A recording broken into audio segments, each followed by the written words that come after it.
Hey, what is up, everybody? Happy Friday Eve, happy Thursday. Welcome to Assets Over Money podcast, episode 16. Episode 16. But I mean, really today, you see it's just me and Kevin. We're going to be really talking about the real estate market, man, where we're at right now, where we're thinking we're headed with all the things going on with, economy, AI, and pretty much everything in between. But before we get into that, Kevin, bro, how we doing, bro? Hey, man, I can't complain. It's super rainy down here in Charlotte, North Carolina right now. Weather's been up and down. It was like 80 last week, and then it dropped down to like 50 something this week. I mean, it's just crazy, man. It's like our markets right now. It's crazy. Yeah, I'll tell you what, it's better than New York, man. New York has been, I think the warmest we got was like 2 weeks ago. It hit maybe 60s, and then went back down to the 40s. And it's like I call it like the fake spring. It's like a pump fake. I was talking to my boss the other day, and I was like, it don't matter what the groundhog sees a shadow or don't see a shadow. We're gonna get an extra 6-7 weeks of winter up here in New York. It don't even matter, man. So we're just fighting that battle. Yeah, that's it. Yeah. But nah, man, how's everything on your end, man? How's business? Business is going, bro. I think actually, you know what, man? I'll tell you this straight up. So one of the biggest thing I think I was. Well, a couple of things actually. So I went to a Squad Up Summit down in Dallas, Texas, which was awesome for a couple of reasons. One was amazing. Then also I got to see some family, which was awesome as well too. Squad Up Summit was amazing. One of the biggest things that I guess I took away from that is one, dream bigger than what I think I was dreaming. I already think I got some big dreams, but it kind of told me just to dream bigger. But then also too is you need, as an entrepreneur, you have to know when to shift. Which I think is very important. And I think we'll get into this a little bit more, especially with things going on in the market, man. Like, you have to understand when to shift. Any business that is successful to this day has been able to shift, whether it was when things happen, right? Like trying to think of an example, right? Like think about I don't know, this may be a bad example, but like the invention of let's say like Netflix. Netflix put out put a couple Netflix and like Redbox put out places like Blockbuster out of business. Not necessarily because Blockbuster, wasn't doing anything right, but they just didn't shift to, the same things Netflix was shifting. And so they, went out of business. So the ability to shift was one of the biggest takeaways that I had. And really outside of that, the only other news I have, and I know I'm kind of going on, but yeah, I also got a new mentor, man. And we all know him. He was a guest on here a couple weeks ago. I'm very excited about Chris James. I was like, one of the things I was lacking, bro, is like, man, like I'm doing all this stuff and I really don't have a mentor or somebody who's really guiding me. So it's just really me just kind of running a race when somebody's already ran the race, completed it, and say, hey, go this way as opposed to going that way. So I said, let me talk to somebody with results that I like, who's a good person, a good spirit, man, good values, and see what I can do to learn from them, man. But I know that was a lot. I don't know if any of that, resonated or what or what. Nah, man, dog, you good, bro. First off, man, you gotta have a mentor. You gotta have someone that's gotta have a few. Yeah, you gotta have, I mean, I got that, you know what I'm saying? And still growing to this day, bro. So like, I mean, I always heard it, if you're not growing, you die. You know what I'm saying? So having those people around you that inspire you and that help pull you up, you know what I'm saying? I mean, is major, you know what I'm saying? Because you gotta always be in a position of pulling someone up while someone's pulling you up, you know what I'm saying? Right. And so, teach one, what's the saying? Reach one, teach one. Each one, teach one. Yeah. So you always got to be in the constant state of pulling someone else up, and so because someone else can be pulling you up too. So you need those mentors, man. And, like I say, Jason is one of my mentors that we had on here a few months back. But I mean, he's been major in my life just with some of the things he tells me. You know what I'm saying? Just he's inspiring. Some of the things he's doing and, pushing me to be the best version of myself. You always need that in your corner. You know what I mean? So, man, kudos to you for going to Dallas, bro. I know that was a lot better than New York. Bro, perfect, man. Like I brought pants and like I could have been wearing shorts. That's the crazy part, man. I'm like, let me bring some pants because, just in case, you know what I mean? I don't need no shorts. Pulled up, bro, turned into like 80 degrees. I'm like, man, I'm jealous. It made me I love Texas already, but I was like, man, I gotta live here. I really think about, Texas is one of them places, man. I'm thinking about moving to once everything's said and done. One of them, I don't know, but some of their laws, there's some of their laws are great. Some of the other laws it may be a little, little crazy too. So you Oh gotta yeah, look. well you gotta, it's give and take. You know what I'm Yeah, saying? For yeah, sure. man. But nah, bro, just one thing I could say too. We went to me and my partner Brandon. Brandon was on here, Yeah, but we a few months back. We do private lending, so we have a group that we go to, man, and it's just been tremendous, bro. Being able to connect with people that are, doing exactly what you're doing. The mindset and the mind frame is in the same direction, and it's just like iron sharpen iron. You know what I'm saying? So just being around folks like that inspire you and that push you to be the best version of yourself, man. I mean, it's been yeah, it's been monumental for us, bro. You know what yeah. I'm saying? Was that a conference y'all went to, or what was it? Nah, it's Hobby Millionaire. It's a RIA group here in Charlotte. Oh, okay. Yeah, that we're a part of, and just we had a dinner last Thursday. I think it was last Wednesday, and just being able to meet everybody face to face, it was just a good time. So what I'm saying, I definitely commend you for going to Dallas, bro. And I try to get into as many groups that are worth getting into as I can, because Yeah, relationships go a long way, man. I mean they go a long way, bro. You know what I'm saying? So keep pushing on that, man, and keep doing what you're doing, bro. We don't do no hero ball over here. yeah. Now, you got to say it at least once every time, right? No hero ball. And look, the thing about it is, I thought about you the other night because look, the Clippers are balling right now. Yeah. Jay is balling right now. And he passing the ball. He must have listened, He's but balling. I gotta start passing a little more. He is balling right now, man. So I had to think about it, and I was like, I ain't gonna throw him out there just yet, man. You know what I'm saying? Because he's doing it. He's playing really well right now. You know who else playing real well? The Lakers, bro. Luca, you And, see he dropped 45 points last night. yeah, I saw that. I mean, that was because that was a revenge game. You know what I'm Yeah, saying? They had the crowd chanting "Fire the GM," yo. Like that was nuts. You know what I'm saying? So like, I mean, but that was one of the dumbest trades in NBA. You yeah, know what I'm saying? Like that boy is 25 years old, man. You don't trade yeah, that. yeah. You try to, I don't know. You can hear different perspectives and things like that, but I just couldn't, in my mind, I couldn't justify the Lakers for to mess around and win a championship or make a deep playoff run because of Luca, bro. But Dallas, it's been a rough year for Dallas, though, man. They got traded Luca, AD, on and off injuries, and Kyrie's gone. So it's like wasted almost, you know. Yeah, bro. I mean, it's almost like it was a jinx almost to a certain extent when they traded him. Everybody just started getting hurt, yo, and Yeah, even tore his ACL, man. So it was just like, golly, it's like, what did we do wrong? yeah. Hopefully, next year is better. That's all they can hope for real, for real. And hey, Kyrie won't be back till mid next year, probably after the mid part of next year. You know what I'm saying? Yeah, Yeah, it was past the All-Star break, so yeah. no, he'll be back probably after that next year, bro. So half the season. Jeez, jeez, man. But but yeah, bro. But anyway, man. I mean, I guess jumping into it, bro. Curious to hear your thoughts, man. So I guess overall, like, what are your thoughts of the current market where we're at, like real estate wise? Well, on the commercial side, is jacked up. You know what I'm saying? Because sellers are still thinking that they can get higher prices with the interest rate that's going on right now, right? And so like cap rates are still low when they should be nudging up a whole lot fast. They're still holding on to it. So it's like a stalemate almost. It's like a almost an 80% drop off with commercial transactions from year over year. So it's just, I mean, commercial is just in a bad spot.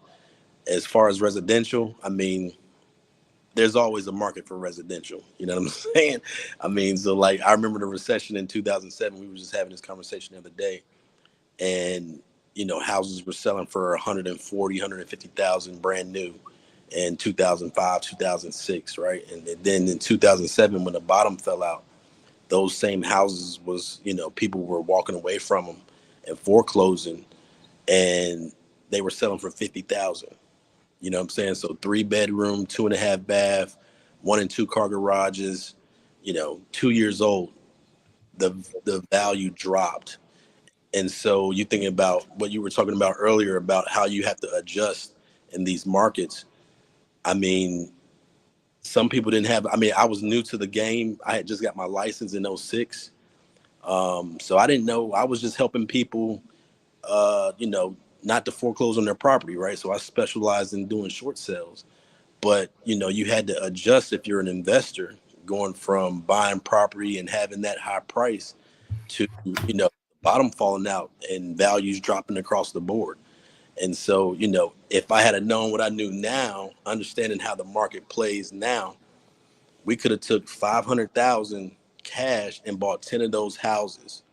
Rent never went down and values went back up. So those same houses today are worth 400,000.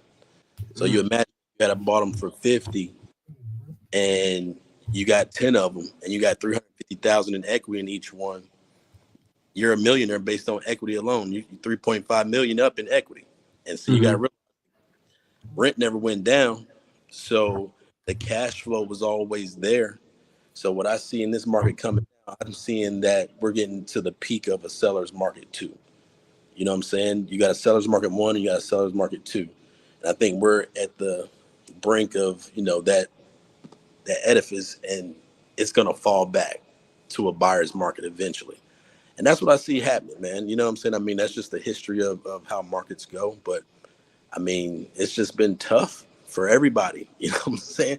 I mean, on the residential side, it's been a big drop off and people buying houses because, you know, the interest rates increase.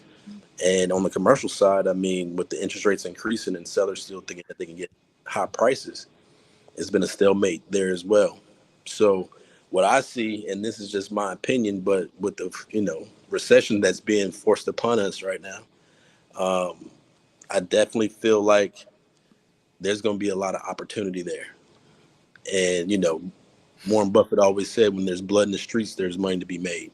So, you know, I don't condone recessions. I don't want a recession to come, but with the way things are going in this economy and in the White House, there seems to be a recession being forced upon us. So we have to adjust and we have to understand how that works. So right now, I mean, we're just looking at buying everything we can for the lowest price. And, you know, we're just going to keep it moving that way because eventually the market will turn and, you know, there will be a seller's market again. But I think we're at the brink of, you know, that trending to a buyer's market. Yeah. No, that's definitely a lot, man. I think adding to that, I think, you know, from some of the stuff that I've seen, depending on the market that you're in, a lot of the markets are already buyers markets, especially with the surplus of inventory, depending on the markets that you're in. There's homes that are sitting on the MLS for months at a time, go off and then try to relist it again and just aren't selling for whatever reason, whether it's a newer community that our houses are still being built up, you know what I mean? Or if it is people just aren't buying as much just because there's not a lot of just not much wiggle room with purchase price and, you know, the interest rate you get, the monthly payment that you're going to have. I think that I was talking with my buddy of mine. He's been in the mortgage industry for over 18 years. You know, he was saying one of the talks that they're talking about in the mortgage industry, there is over 6 million people who are behind on their mortgage right now in the country, which is not a good thing. And with these people, you know, you're seeing people who are going into foreclosure or having to do certain things to try to fix, you know, their missed payments because of the interest rates. Or, man, I was talking to a buddy of mine. He had a deal that he was trying to help out, trying to wholesale. He was trying to help out a veteran. He was like, "Hey, I'll wholesale this for no fee. I just want to help this guy out." It's a veteran. He bought a house, I want to say roughly 2 years ago, bought the house, got laid off within 2 months of him buying the house, and has been behind on the mortgage ever since. So hasn't been able to, you know, catch up or really do anything. And I say all that to say is a lot of kind of like what you said, you know, blood in the street, you know, there's money to be made. It's really an opportunity for us to really serve and help a lot of people, right? So people who are navigating these foreclosures, whether they want to keep the house or don't want to keep the house, it's us. It's depending on if that's the, you know, demographic that you're reaching out to. I would say it's our I say it's pretty much our duty to go out and try to help as many people as we can, whether they want to keep the house or not keep the house, but let them know that they have options. A lot of people just aren't aware of the things that they can do for their mortgages, or aren't aware of the options that they may have. And almost, you see some people, some predatory folks are saying, oh, just go into bankruptcy, or oh, just do XYZ, or just sell me your house and figure it out. Man, one of the things that we're talking about at Squad Up, but it was a few different things, but like the conventional rental route, like long-term rentals, they're dying. And majority of the markets that you're looking at, they're dying because you can't buy a house nowadays and be able to rent it out. Buy a house, conventionally, or even some of the houses even on via sub-2 creative finance, owner finance, and cash flow as a long-term rental, because the value of the house it's growing so much faster than the rental market is growing. So just a quick example for the audience listening, a house that was worth, let's just say, 200,000 a couple of years ago, now is worth like 300,000 or 400,000. If I go to buy a $400,000 house and the rent in the area is only $2,000, I'm not going to make any money. Once I factor in my mortgage, property management, rainy day fund, I'm not going to make any money or any cash flow at all on a rental. And if you do, the average cash flow on a rental is like $200 to $300 a month on a long-term rental. Right. And they're just harder to come by, harder to find. So a lot of investors are pivoting, and those who aren't are getting left behind for a couple of reasons. But folks who aren't pivoting, they're getting left behind, man. And one of the things that I'm learning about, and even myself, man, it's almost been like I was kind of getting left behind at a point, because I'm over here hunting for all these, long-term rentals for me to buy. And I'm in like, some markets in Texas, or like I'm in, Huntsville, Alabama, or wherever I'm at, where property prices it just does not, they don't go together. Like I'm not going to be able to go buy a 1% rental in Huntsville, Alabama, like I thought I could back, 5 years ago or such, right? Because things have changed. And if we don't change with the market, you're going to get left behind. But I'll stop there, because I got some other things to talk about to add to that. I'm seeing a lot of investors that they're shifting, and some of the things are shifting too. But I'll stop there. No, man, don't stop, bro. Keep going. I mean, tell me what y'all talked about in Dallas. I think that's a good. I mean, because I'm curious. You know what I'm saying? What are other saying about the market? I mean, I know I have my own assessment, but at the same time, what are you hearing as well? Like, what else do you got for me, bro? Just keep bringing it. Yeah, man. So one of the things that they talked about, and I'm gonna see if I can try to pull up my notes as well too, man. Let's see. They talked about a couple of different things, but the biggest thing that I guess was most impactful to me, and I'll dive into some of these as the notes pop up, really. But one of the things people are shifting to, like a lot of folks who used to do long-term rentals, they're now shifting over to what's called co-living, the co-living model. And that is starting to become more and more popular. And that is something, if you remember Chris was on here, that's something that he specializes in. And I know he was giving me examples. And I think he gave an example on here, but like he had a rental of his that he converted from like a 3-bedroom, 2-bath to like, maybe let's just call it a 7-bedroom, 2-bath, or 7-bedroom, 3-bath, or whatever. Put money into it, and it was making him like $300 a month, like net. After he did all of this, he said he was making like $2,500 a month net. Which but how do you change a 3-bedroom to a 7-bedroom? Like, as long as how is that possible? Yeah, bro. So as long as the layout of the house is like something reasonable, right? You look at the layout of the house, you have some contractors that you network with, and you put up some walls, maybe add a bathroom into there. Now you have you have more rooms in the house, right? Because there's a lot. Think about like one of the things Jamil and Pace talked about was like the dining room. Who in 2025, like just being real, like not a lot of people are using the dining room like they used to do, back in the day. Like I think about my dining room, it's just a space, bro. That's where we have like our little bar area, and there's a table in there that gathers dust that I gotta go in there, and dust off every now and again, so don't get looking crazy. So people are taking rooms like that space and converting those into extra bedrooms, and then either going out and finding tenants for themselves, or they're using platforms such as Pad Split, where you will, which is kind of like the I could be butchering it, but it's kind of like Airbnb for co-living. The way I understand it, maybe it's probably not the best analogy. Paying weekly on Pad Split. Yeah, paying weekly, and that's just one area, right? And then one of the analogies, Pace talked about a lot was we got to listen to one of the ladies that they're speaking was the first, I forgot her name, so I already apologize, but she was the first American woman to climb Mount Everest. And that, which was really cool to hear her story. But he used her story and that analogy of climbing Everest of you trying to achieve your goals.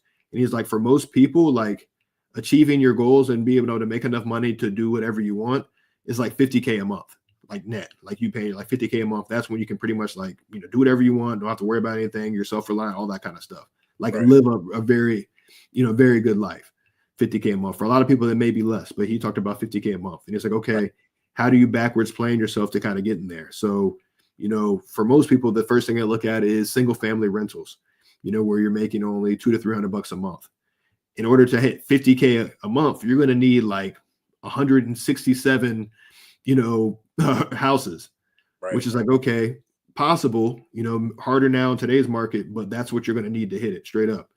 In order to do, co-living, he's like on his co-living ones, right? His co-living houses that he had, Pace said he averages right around $1,200 a month on cash flow, and he said you'd probably need right around 42 to make that happen.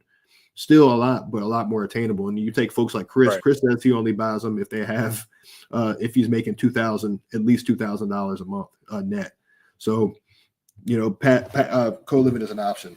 Another one, which I'm not too familiar, is called a microfamily, which you may know about, which is essentially like they had some folks coming up there and they were talking about how they'd buy, old abandoned buildings, say like a church or like an old small, like, something that used to be like an abandoned building, and chopping it up into kind of like a small, like multifamily.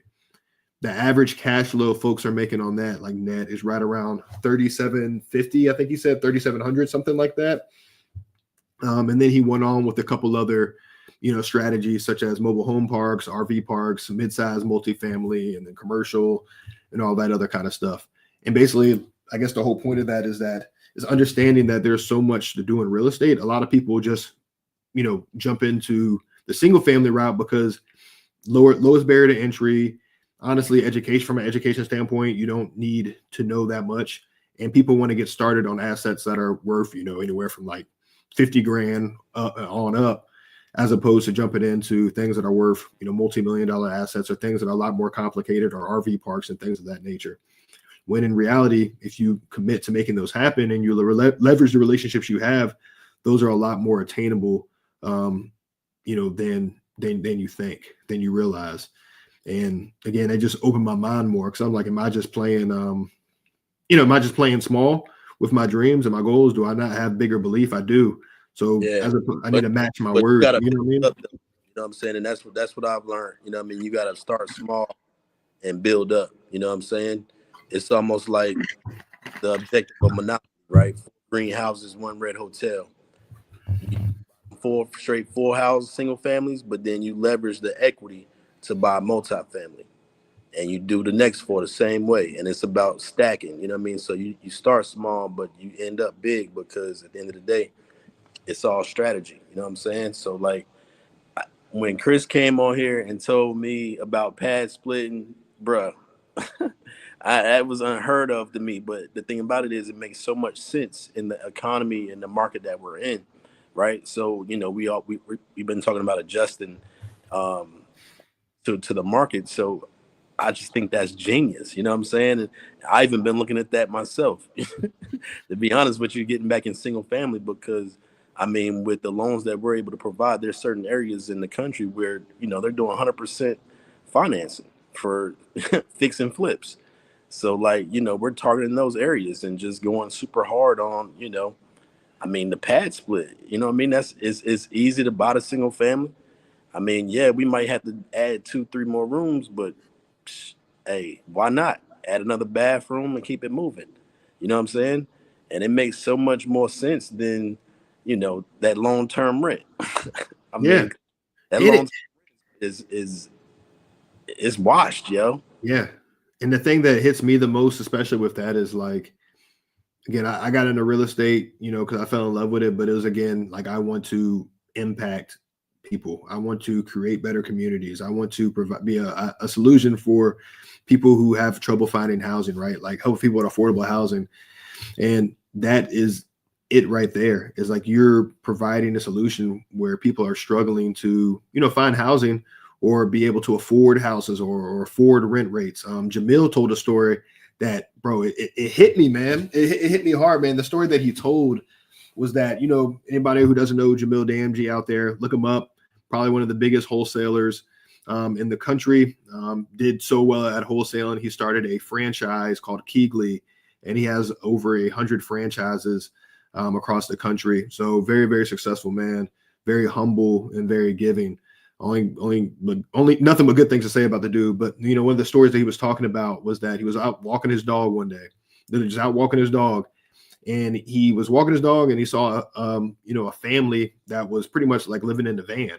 It looked like they were just kind of hanging out by the van, and he asked them, "Hey, is everything okay? What's going on?" Walked up to him, just chatting, and it turns out that guy, they had lost their house, because their owner sold it. It didn't let them know, and then they had to leave that they lost the house. So he's like, "Oh man, like that's unfortunate." He's like, random question, like, what is the address, of your house? What's the address of your house that, you were living in, that you were renting out of? And he just asked him. He's like, no, why I asked him. I just asked it. And he's like, okay, continued on with his day, went back home, and he looked up the address. That was a home that he wholesaled. That's a home that he made like 10, 15, whatever he made his assignment fee on, assigning it to an investor. Turns out that the seller didn't inform the renters. The renters had been living in that house for 10 plus years. Their rent had never gone up, and this is in Arizona. If y'all know anything about the Arizona rental market, very pretty high depending on where you live at. And he's like, and they had been living in the house, renting it out. Rent had never gone up. And then the owner notified them that they had to move because they were selling it. They sold the house and they couldn't afford to rent anywhere else, so they were living in a van. And he felt really bad because he made some money at that, but at that cost, somebody now is living in a van. So he just really started thinking to himself, how can I be a solution with what I'm doing? Like for every house that I'm, flipping or wholesaling, how could I provide another house for somebody else who maybe needs housing? And that got him spinning, and he started diving into the co-living model as well too. And he talked more in depth about his specific, houses and all that kind of stuff that he had started doing co-living. He's not going to stop wholesaling. That's not to say he's stopping wholesaling, but he's like, how can I add positive impact? One of the messages the whole weekend, which I loved, was you do well so you can do good. So you do very, very well so you can do good. You don't want to just be a millionaire and not help people, because it's like, yo, what are you doing? Yeah, you're living a good life and stuff, but like at what cost? Like I don't, what I mean? Because that just adds to the perception. Everybody thinks that rich people are evil, because they don't, oh, rich people are evil. They don't help people. They have more than they need and that kind of stuff. But like, I'm of the vein, and I know that you are as well too, man. It's like, I want to do very, very, very, very well in life so I can do more for other people. I want to help and impact more people, man. And I know you're the same. Yeah, bro. I mean, that's what we're here for, man. I mean, we're here to, help the next man. Like I said earlier, pulling somebody else up. You know what I'm saying? Always helping someone else and, guiding someone else in the right direction. I mean, I think that's why I love teaching real estate. You know what I'm saying? I had a student today at 4 o'clock. I mean, and we taught nothing but commercial. You know what I'm saying? But it's just the fact that I'm pulling her up. You know what I'm saying? And people see that, man, and they come up to me and like, yo, I want to get started. And I mean, I love it. You know what I'm saying? I've been giving it away since 2018, especially if you're in our church. You know what I'm saying? So like, if I can help pull you up, bro, I mean, that's just the best feeling in the world. You know what I mean? So I agree. Like, rich folks, you ain't supposed to just get rich to just get rich. You know what I'm saying? Get rich and, help make the next man rich. I look at it like that. You know what I mean? So, man, it sounded like that, like Dallas was a big win for you, bro. So, I'm proud of you, man, for going down there, bro, and handling your biz. But I mean, that just put the nail in the coffin, man, on why we need to be around other like-minded people and folks that are, doing what we're doing and doing more than what we're doing. You know what I'm saying? Because that's inspiring. That's pushing us in a direction that we want to go in. So Yeah, Just bro. I mean, Yeah, like I man. signed up for an AI class today. You know what I'm saying? A 4-week program, and just Bro, learning ways to work AI and like advertise and market our business. You know what I'm saying with AI? bro. AI is so there are man, I've been reading up some stuff, man, on like AI and all that it's doing. Definitely within the next, I'd say, within the next couple of years, man, it's going to be taking a lot of people's jobs just on the things that they can do. But it is like it crushed. Pace talked about this. It crushed the virtual assistant business for the most part because for with real estate, for one of the marketing channels that people have for y'all listening is like a cold calling or like executive assistant works. And what people will do is they'll hire out what are called virtual assistants. So those are people usually who live in a different country. You pay them maybe $4 or $5 an hour, and they just do the tasks that you ask them. When I had a VA, a virtual assistant in my company, one of the things that we had her doing was cold calling, and then we had another one who was doing like back end work as well too. Um, there's now companies now that have AI callers. They're not 100% yet, but they are pretty dang good. You know what I mean? They're it's getting better, and it sounds like a real person. It sounds like you're talking to a real person, but it's not. It's AI. It's a robot. Right. So that's just one example of how AI is taking over. And then another thing I brought, I have AI like my real estate wise, like my marketing, bro, is with SMS, it's AI. So when they text me, and shout out to my boy Connor, if he, he's probably gonna be a guest on here. Connor Rueka, I hope I said his name right. He hooked me up with some good AI for a CRM, and it's dope. Like you're chatting with it, sometimes it sounds like a real person. So shout out Closer Control, shout out Connor. But yeah, all I said, bro, AI is crazy. The things that it can do. And people are using AI now to even find what properties to reach out to. There's companies like what is it, like Prop AI, and different things where people are just like it'll literally pull all these records and say, based on X criteria, these are the houses that probably have the most motivation to sell or more likely to sell because of XYZ, just at the click of a button. So there's some really cool, really cool data driven softwares out there that are AI integrated. Yeah, man. And that goes all into, what this episode is about, man. Adjusting about the markets. You got to be able to step up and grow, man. You can't stay the same. You know what I'm saying? It's almost like the term infibulization. You know what I'm saying? Doing more with less. That's just what's happening in the world right now. You know what I mean? So you got to be able to adjust to it, or you're gonna get left behind. So I think this 16th episode was right on point, bro, because these markets is navigating them is a mess sometimes, but if you get with the right folks and you understand what's going on, it can make it a lot easier. Yeah, man, 100%, bro. And yeah, really outside of that, I ain't got nothing else. Do you have anything else? Bro, we ain't pushing up no daisies. Yeah, We woke up this morning, so God is good. You feel me? So at the end of the day, man, I ain't got much either, man. I'm thankful to be here. Thankful to be on with you, bro, and to be able to talk about this and be able to push it forward, and to pull the next man up. That's what we're about over here. 100%, bro. Well, all right, y'all, man. It's been real. I know it was a quicker night tonight, 34 minutes. I hope y'all got some value out of it. If y'all have any questions, please reach out to Kevin or myself. And yeah, we look forward to seeing y'all in 2 weeks. We'll have a special guest for y'all then. But outside of that, peace.